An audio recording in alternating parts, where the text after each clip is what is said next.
रब इश्रह ली सदरी व यस्सिर ली अमरी वहलुल उक़दतम मिन लिसानी यफ़क़हू क़ौली। अऊज़ु बिल्लाहि मिनश शैतानिर रजीम। बिस्मिल्लाहिर रहमानिर रहीम।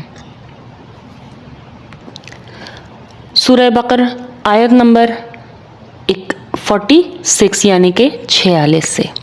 पिछली आयत की तर्जुमा और तशरीह सुनने के लिए पिछली रिकॉर्डिंग्स में जाके देखिए। मुफ्ती मोहम्मद तकी उस्मानी का कुरान हकीम है, उनकी तशरीह है इंतहाई आसान अल्फाज में। आयत नंबर 46 यानी 46। शुरू अल्लाह के नाम से जो बड़ा मेहरबान और निहायत रहम फरमाने वाला है।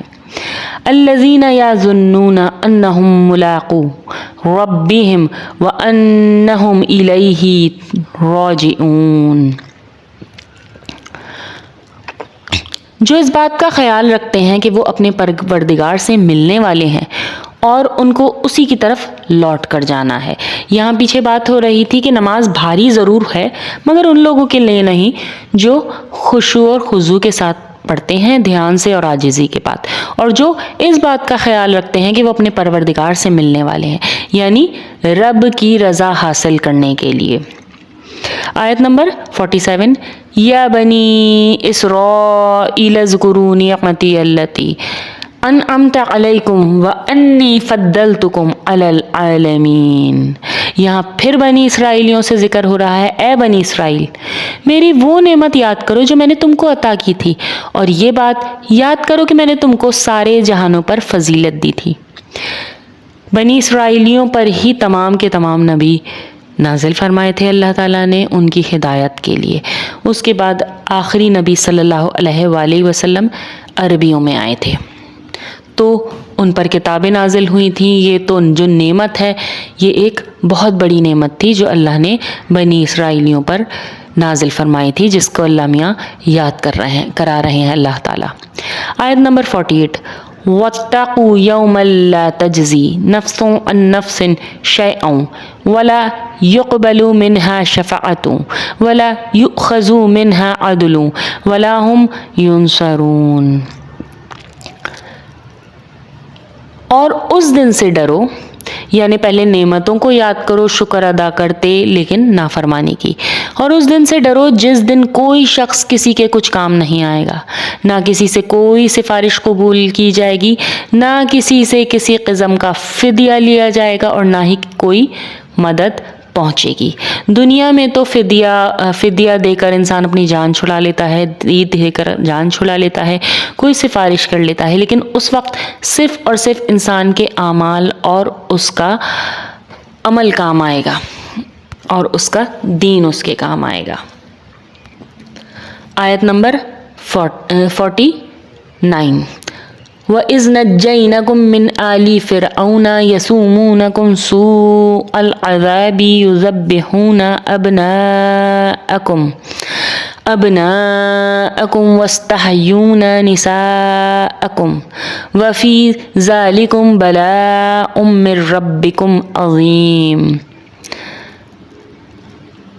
और अल्लाह ताला अब दूसरी नेमत याद दिला रहे हैं। जब हमने तुमको फ़िरौन के लोगों से निजात दी थी जो तुम्हें बड़ा अजाब देते थे, तुम्हारे बेटों को ज़िबाह कर डालते और तुम्हारी औरतों को ज़िंदा रखते थे, और इस सारी सूरत हाल में तुम्हारे परवरदिगार की तरफ से तुम्हारा बड़ा इम्तिहान था। आयत नंबर 40 है। आयत नंबर 39। यहाँ फ़िरौन मिस्र का बादशाह था। फ़िरौन उसका नाम नहीं था, जो मिस्र के बादशाह होते हैं उनका लक़ब फ़िरौन होता था। तो वो जो था वो बहुत ही जालिम था। मिस्र का वो बादशाह था जहाँ बनी इसराइल बड़ी तादाद में आबाद थे और फ़िरौन की ग़ुलामी में दिन गुजार रहे थे, उनसे ग़ुलामी करवाई जाती थी। फ़िरौन के सामने किसी नजूमी ने ये पेशनगोई कर दी कि इस साल बनी इसराइल में एक शख्स पैदा होगा जो उसकी बादशाही का ख़ात्मा कर देगा। ये सुनकर उसने हुक्म दिया कि इसराइलियों में जो कोई बच्चा पैदा हुआ है उसे कत्ल कर दिया जाए, अलबत्ता लड़कियों को ज़िंदा रखा जाए ताकि उनसे खिदमत ली जा सके, क्योंकि ग़ुलाम भी वही थे। इस तरह बहुत से नौज़ायदा बच्चों को कत्ल कर दिया गया। اگرچہ حضرت موسیٰ علیہ السلام بھی اسی سال پیدا ہوئے تھے مگر اللہ نے ان کو محفوظ رکھا۔ اس کا تفصیل سے قصہ سورہ طٰہٰ اور سورہ قصص میں آگے قرآن کریم میں بیان فرمایا جائے گا کہ کس طرح اللہ نے نجات دی اور کس طرح اللہ نے حضرت موسیٰ علیہ السلام کو زندگی دی اور آل فرعون کو غرق کیا اس کی پوری قوم کے ساتھ۔ آیت نمبر 50 وَإِذْ فَرَقْنَا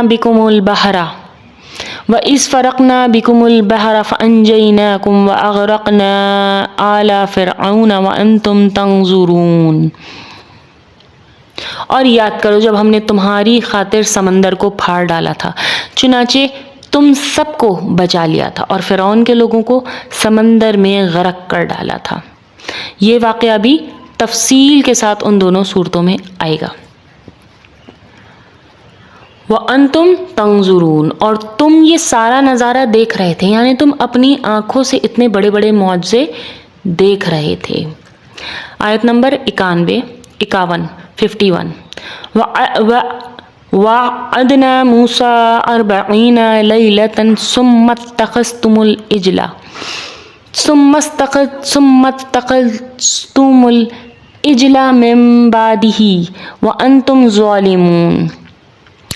اور جب وہ وقت یاد کرو جب ہم نے موسیٰ علیہ السلام سے 40 راتوں کا وعدہ ٹھہرایا تھا، پھر تم نے ان کے پیچھے اپنی جانوں پر ظلم کر کے بچڑے کو معبود بنا لیا تھا۔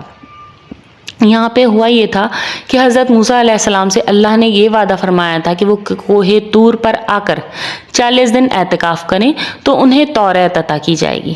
چنانچہ توریت یعنی کہ ان کا ایک شریعت۔ چنانچہ حضرت موسیٰ کوہ طور پر تشریف لے گئے۔ ان کی غیر موجودگی سے فائدہ اٹھاتے ہوئے سامری جادوگر نے ایک گائے کا بچڑا بنایا اور بنی اسرائیل کو اسے اپنا معبود قرار دینے اور اس کی عبادت پر آمادہ کر لیا۔ ظاہر ہے آزمائش تو ہونی تھی، چاہے سامری کے ذریعے ہو چاہے شیطان کے ذریعے۔ بات تو یہ ہے کہ اتنے بڑے بڑے معجزات دیکھنے کے بعد بنی اسرائیل آمادہ ہو گئے اور اس طرح وہ شرک میں مبتلا ہو گئے۔ حضرت موسیٰ علیہ السلام کو اطلاع ہوئی تو وہ گھبرا کر تشریف لائے اور بنی اسرائیل کو توبہ کی تلقین فرمائی۔ اس توبہ کا ایک حصہ یہ کہ بنی اسرائیل میں سے جو لوگ اس شرک میں ملوث نہیں ہوئے تھے وہ ملوث ہونے والوں کو قتل کریں گے۔ چنانچہ ان کی ایک بڑی تعداد اس جرم کی پاداش میں قتل کی گئی اور اس طرح ان کی توبہ قبول ہو گئی۔ اس کی تفصیل سورہ اعراف اور سورہ طٰہٰ میں آئے گی۔ ربنا تقبل منا انک انت السمیع العلیم۔ صدق اللہ العظیم۔ جزاکم اللہ خیرا کثیرا۔ السلام علیکم۔